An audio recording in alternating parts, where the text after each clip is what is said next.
Hey guys, Ray from Love You RV. Today I have a review of a brand new dash cam. It's from a company called Jomise or Jomise. I guess if you're Spanish it'd be Jomise. Anyway, they contacted me a little while ago and asked if I could review their product. Had a look online and had a few interesting features that intrigued me, and a really interesting form factor, nice and small. Doesn't take up much space at all. Let me just plug it in so I can give you a look. We'll fire it up here. Comes with a few accessories. Plug into your cigarette lighter with a couple of USB plugs there and a nice long cable. So hookup's extremely easy. There's just the one cable with the micro USB, and I've actually just plugged it into my car's USB port there. Let's plug this in and fire up the screen.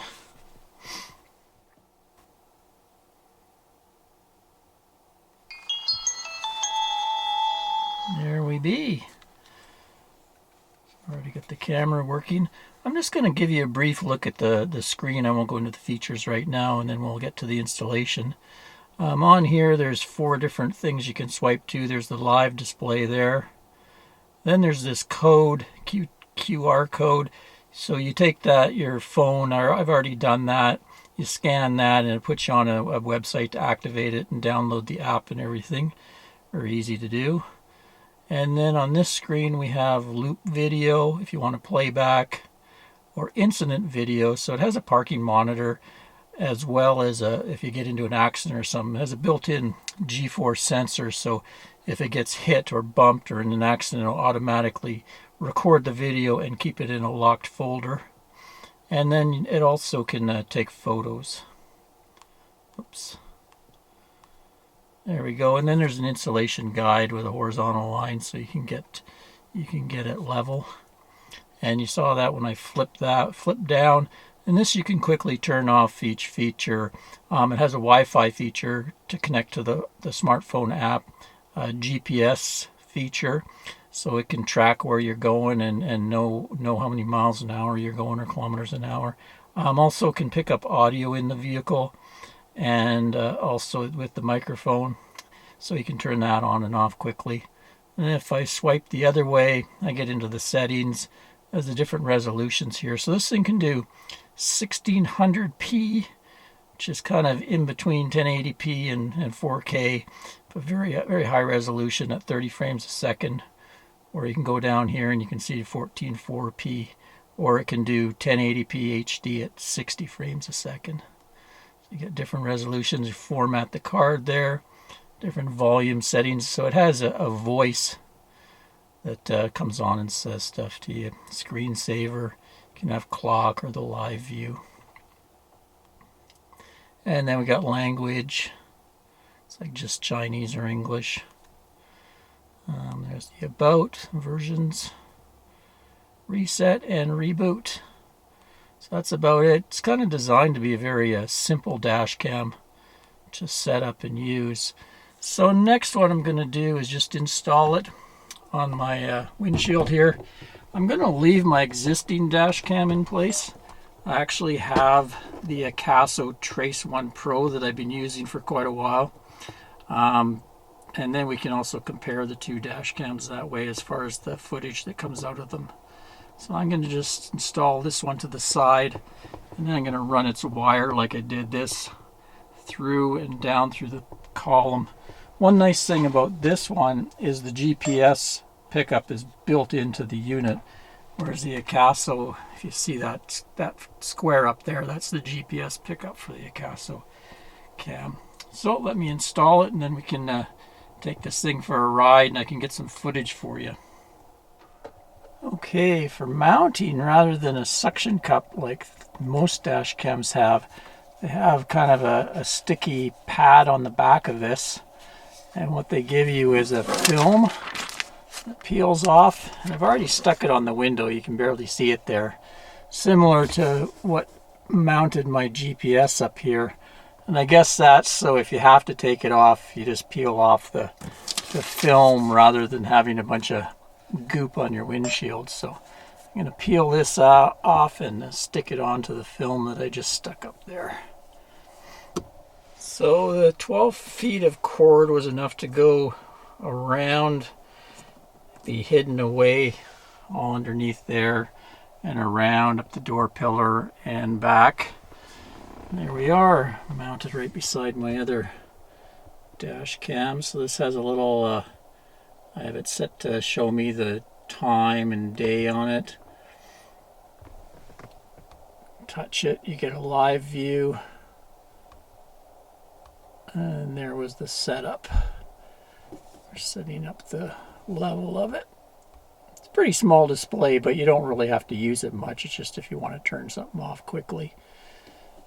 There we go. Here is a comparison between the Akaso and the Jomise.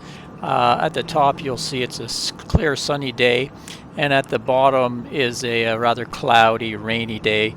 And so I find the Jomise is a bit warmer in tone and slightly sharper, I'd say, but overall they are fairly comparable between the two. You can see they track pretty well, and they show a lot of the road with the wide-angle lenses. And I also did one at night. Should be coming up pretty soon. There, we're switching over to the night vision. I think I would have to lean to the Jomise with a little better night vision than the Akaso. The Akaso is a little more blurry, and the Jomise seems to have a better tonal range. And I also went and did a few demos of the traffic light in action. Coming up here. You can see when the light turns. There we go. Traffic light turns green. Keep up with the car. So overall, I can't really honestly give this thing a thumbs up. I like the hardware, but it's lots lacking with the software as far as I'm concerned and the usability of it. Anyway, let's go through the features and we'll have a look at the app on the phone. It does have 1600p as its max resolution, but they kind of say plus 60 frames a second, but that's actually at 1080p. So it doesn't do 1600p at 60 frames, it does 30. The smart reminder is kind of cool. You saw it in use there.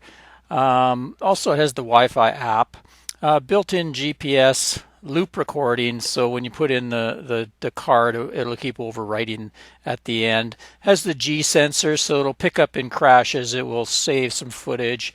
Also, it has a parking monitor, so you can if someone kind of bumps your car while it's parked, it'll come on and record. And it has this H.2.65 codec. I guess that's a better file compression.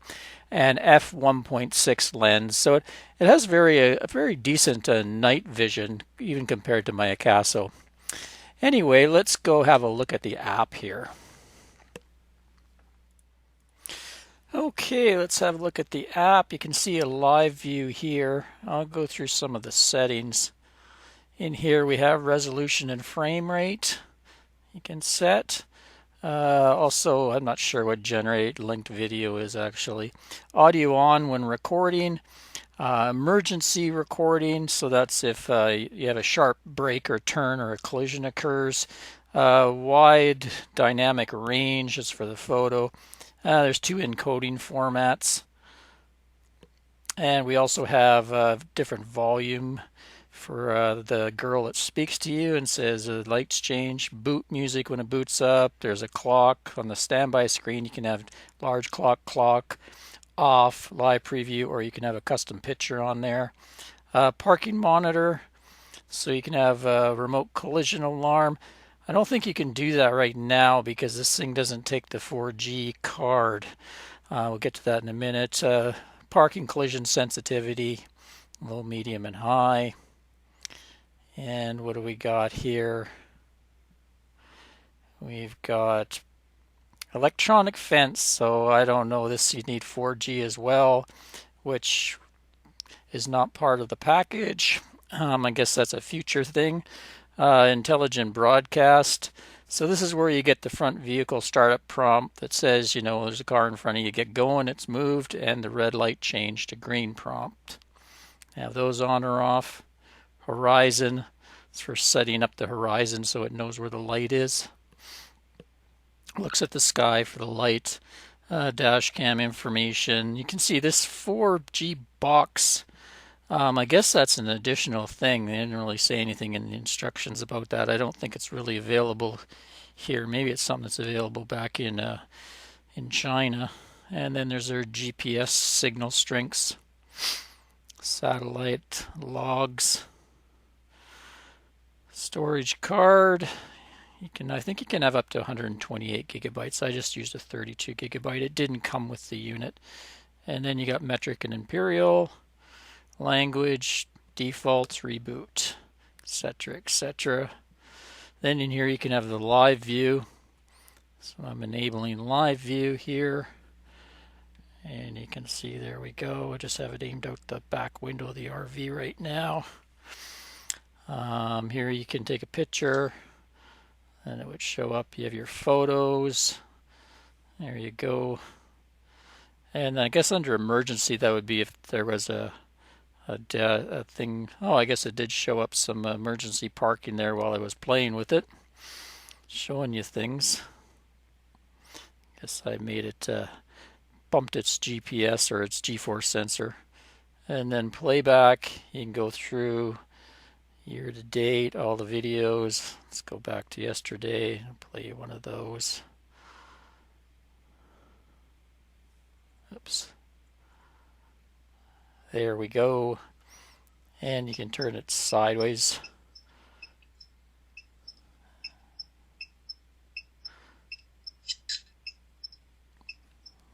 There we go, sideways screen. Anyway, that's about it. It's not really the most intuitive thing. Another thing I'd like to see is maybe brightness and contrast on it. It kind of feels like it's kind of half done as far as I'm concerned. Okay, let's just go through some of my likes and dislikes for this little dash cam. Starting out, I like that you just need the one power cord, and it's a USB to USB mini, so very simple to use and hook up to pretty well anything. I like that it's a nice long cord too, 12 feet, so you can thread it through the car. Also like that a GPS is built in. I believe it's built into this section here, so you don't need a separate GPS dongle. Also, it has a pretty solid build feel, like the plastic and everything on it is really good. And this little ball is quite stiff and it can go in multiple different directions. So I really kind of think it's quite a nice little build. It uses a Sony Starvis lens, and it's very good for low light. Even beats out my Akaso in low light, I believe. It's got 1600p as its max resolution, so 2560 times 1600 pixels. Also, this touchscreen works quite well. Very responsive to the touch, I find. Happy with that. And you can see it has the quick on and offs, so you can go in and do your important things. It's kind of hard to watch any videos on it. It's quite small that way. But that's the trade-off to having such a small form factor. And also it does 60 frames a second at 1080p, so if you're in that resolution you can get up to 60 frames a second, which can be handy if you want to start slowing things down, and also save on your data storage. As far as the card goes, it will take up to 128 gigabyte card, and it sits right up in this little area here. I found it a little hard to get in and out myself because it's so close, especially when it's attached to the window. Now on to my dislikes, and there's quite a few. One thing is the video files on here.